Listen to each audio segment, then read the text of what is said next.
ห้าหกเจ็ด 7 สอบเป็น8เพราะว่าอยู่ในพื้นหันมัน สอบ มีอ ตา ยู่ โน่น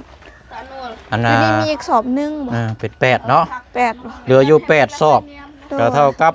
ปูนเคียวนี่ก็10เป็น18 สอบ โดย ก็พอดีแล้วพี่น้องเพราะว่าห้องน้ำน้องเพิ่นนี่ก็สอบอันน่ะก็มัน3คูณ2เลยห้องน้ำแน่แต่กัน2ห้อง โดย เผื่อไว้พอดีแล้วเนาะ โดย เอาพกไว้เนาะปูนเท่านี้พออยู่แล้วพี่น้องปูนนี่มีแต่จังหวะกันบัดนี้เนาะโอ้ยหาแนวเต็งไว้เอาละเนาะได้ละอันเล็กนี่ไว้อยู่พุ่นเนาะ เอาไว้อยู่นี่ก่อนก็ได้เพราะว่ายัดเขาจะเอา โอ้จะเบิ่งดีๆได้มีตู้แล้วยางเตะได้ โดย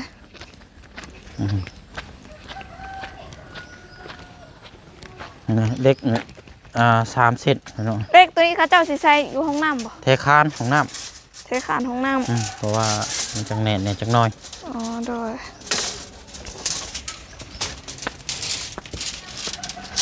เบิ่งเด้อเจ้าหันไปทางอันนั้นได้เตะเข้าไปนั่นปาดโท โดย ท่านก็สอดเข้าไปในใต้เตียงหันก็ได้ โดย เอาปลายมันน่ะสอดเข้าไปในใต้เตียงฮะไม่ละ ยิงกระแนนกว่าไอ้แน่น่ะเด้อ ก็บอกน้ำแน่แล้วจะนิดหน่อยหรือ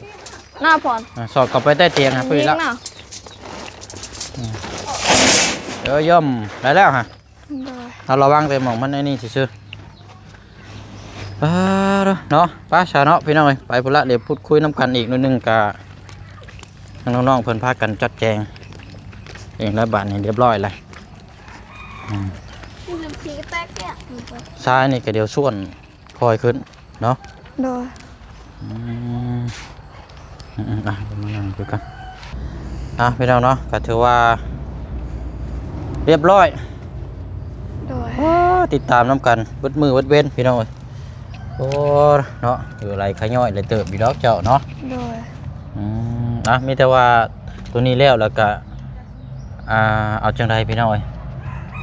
ขึ้นเพื่อนขึ้นซ่านเนาะกันใช่ว่ากับมือดีมืองามแล้วเอาเป็นมือใดกะแต่ว่าขอให้เป็นอาทิตย์นี้ซะเนาะให้มันเป็นเดือนนี้ซะ โดย ว่าอีกบ่กี่มื้อนี่ก็สิสิ้นเดือนสะเทือนใจแล้วพี่น้อง แมนโดย มันเป็นเดือนนี้ซะ โดย เป็นวันพุธบ่หรือว่าวันพฤหัสหรือว่าวันศุกร์เนาะอันนี้ก็จังว่าการขอให้เป็นอาทิตย์นี้เนาะ โดย อันเห็ดเวียกน้ำนี่มีภายในเห็ดน้ำเจ้า เพชรมื้อนี้นะ เห็ดเมื่อวานนี่น้ำอะไรอันถมดินน่ะมีภายใน อ๋อกะน้องๆลูกน้าเปล่าซอยน้ำแน่แล้วบางเทื่อก็ซอยบางเทื่อก็บ่ได้ซอยแล้วก็น้องค่อยแล้วก็ น้องซีได้เฮ็ดอยู่บ่ แม่นเฮ็ดน้ำกัน น้องซีน้องซินเนาะแล้วก็ผู้นั้นเนาะ2-3 คนเนาะ โดย โดย แล้วก็น้องเพิ่นอีกผู้หนึงเป็นผู้หญิงคือกันก็เฮ็ดซอยคือกัน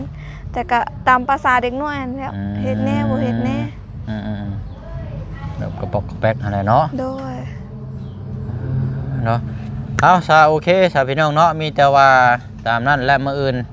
เดี๋ยวมาพูดมาคุยน้ำกันอีกเนาะเพราะว่านัดทางสร้างไว้มาเบิ่งน้ำกันพี่น้อยว่าสิได้ดำเนินการติดตามเบิ่งของน้ำน้ำกันต่ออีกได้บัดนี้พี่น้อยเนาะ โดย ตัวเทพื้นนี่เรียบร้อยแล้วพี่น้องสำเร็จแล้วบัดนี้เดี๋ยวแต่อันเก็บเล็กๆน้อยๆก็แม่นจบเนาะ โดย เนาะเอาค่าใช้จ่ายมื้อนี้แจ้งน้ำกันอีกรอบนึงพอดีสั่งแห่กับทรายแล้วก็กับปูนแล้วก็เหล็กพี่น้อยเบิดไป3 ล้านกับ200,000กีบ โดย เนาะบ่แช่งก็นำเงินที่อ้ายเพิ่นฝากมาก่อนหน้าหั่น10 ล้านแล้วก็เหลืออยู่5 ล้านกับ500,000กีบ โดย เหลืออยู่15 ล้านกับ700,000กีบบัดนี้ลบออกไปค่าสร้างนั้น4 ล้านกับ500,000กีบเนาะ โดย แล้วก็ลบออกไปค่าเครื่องตัวนี้ โดย 3 ล้านกับ200,000กีบจ่ายมื้อนี้พี่น้องเอ้ยเท่ากับตัวนี้เงินทางอ้ายเพิ่นนี่ยังเหลืออยู่นำบ่เสียงนี่8 ล้านกีบ โดย เหลืออยู่8 ล้านกีบแล้วพี่น้องเอ้ยเนาะ โดย 8 ล้านกีบอันที่ว่าอ้ายเพิ่นฝากมาก่อนหน้าแล้วพี่น้องเนาะ โดย แล้วก็สิได้ซื้อเป็นเกี่ยวกับห้องน้ำอย่างเดียวตัวนี้นะพี่น้องเรา8 ล้านนี่พี่น้องเนาะแล้วก็สิเก็บไว้ค่าสร้างน้ำแน่5 ล้านกีบเนาะพี่น้องเนาะทางว่าประธานป้องเดินทางมามื้ออื่นก็เดี๋ยวให้ทางจัดแจงเนาะว่ามีดินบล็อกน้ำแล้วก็มีเกี่ยวกับประตูห้องน้ำห้องในแหละเนาะเป็นไม้เป็นหลังคงหลังคามันก็ยังลายนะพี่น้องเนาะ โดย ไปอะไรเนาะก็ถือว่าตามนั้นแล้วบัดนี้โอ้ยเนาะดีใจน้ำฝากขอบคุณขอบใจทางไอ้รองเด้อน้องป๊อบเด้อเนาะอะไรเนาะ ก็ขอบคุณทางไงร่อง ขอให้ไปใส่มาใส่เดินทางปลอดภัยขอให้ร่ำรวยจับยังเห็ดยังขอให้เป็นเงินเป็นทองขอให้สุขภาพแข็งแรงขอให้การงานเจริญรุ่งเรืองก้าวหน้าตลอดปีและก็ตลอดไปขอพระเจ้าอวยพร เอาแหละพี่น้องเนาะภาษาเนาะมีแต่ว่าเบิดจังมาติดตามเบิ่งนำกันอีกเนาะฉันก็สิไปเวียกต่ออีกก่อนบัดนี้พี่น้องเนาะจนค่ำจนมืดพุ่นแหละเนาะเอาลำลาก่อนเด้อเนาะขอบคุณขอบใจทางอ้ายน้ำหลายๆเนาะพร้อมครอบครัวเนาะอยู่ทางต่างประเทศแล้วก็ทางปลุง FC นํกันเบิดสุขุสุคนเนาะพี่น้องเนาะสุขทางกายสบายทางใจทั้งผู้ให้แล้วก็ทั้งผู้รับผู้เบิ่งผู้แย่งนํกันเบิดสุขุสุคนเนาะพี่น้องเนาะติดตามเบิ่งนํกันจนแล้วจนสำเร็จ